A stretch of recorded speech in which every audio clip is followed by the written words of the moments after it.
Okay, here is the typical mechanical injection fuel pump, which controls the fuel delivered to each cylinder at a timed interval. And I just want to explain some of the features of it, because some of you are probably a bit confused or a bit daunted by these things. And we'll start up at the top, up here, where that is your altitude compensator, which works on these linkages in here and adjusts the mixture settings or the fuel flow to each cylinder to accommodate the different altitudes in which the engine is or the car is operating in.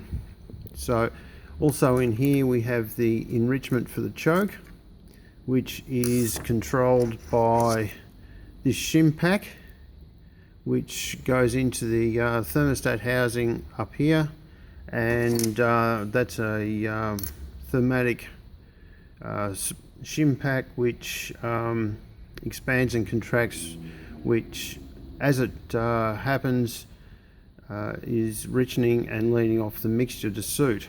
Now over here we have the plungers, which move in and out, up and down to deliver the fuel.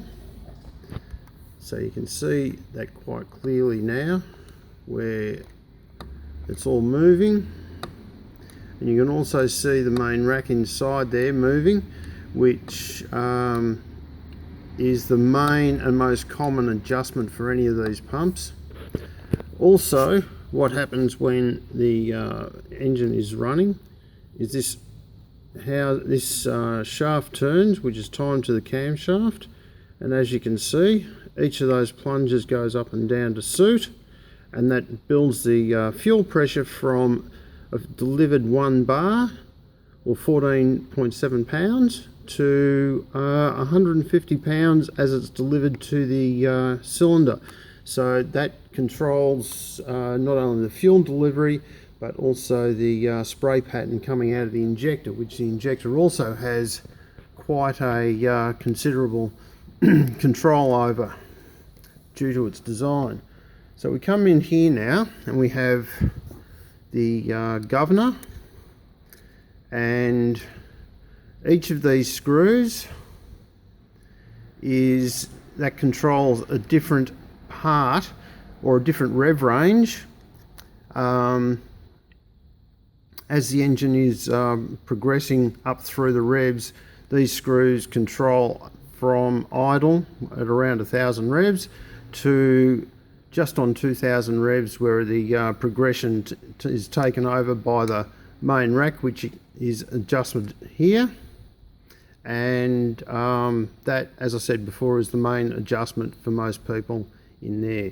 All of this needs to have the housing that goes on this end of the pump removed and then adjusted.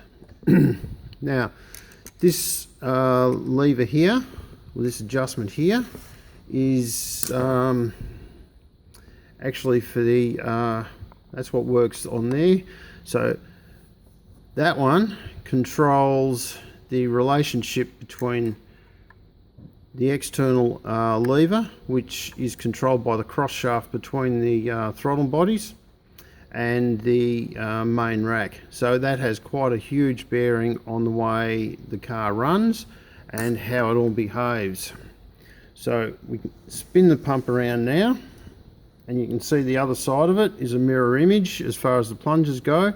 They all do exactly the same thing. There's 6 plungers, and that's 1 for each cylinder. Inside here, yet another adjustment. Inside here, again, another adjustment. This stop controls where the throttle stop is on the pump, so it sort of controls the base or idle position. So that is about as far as we can go on the pump, and I hope you've enjoyed it. Very simple looking thing on the outside, but very complex and detailed inside.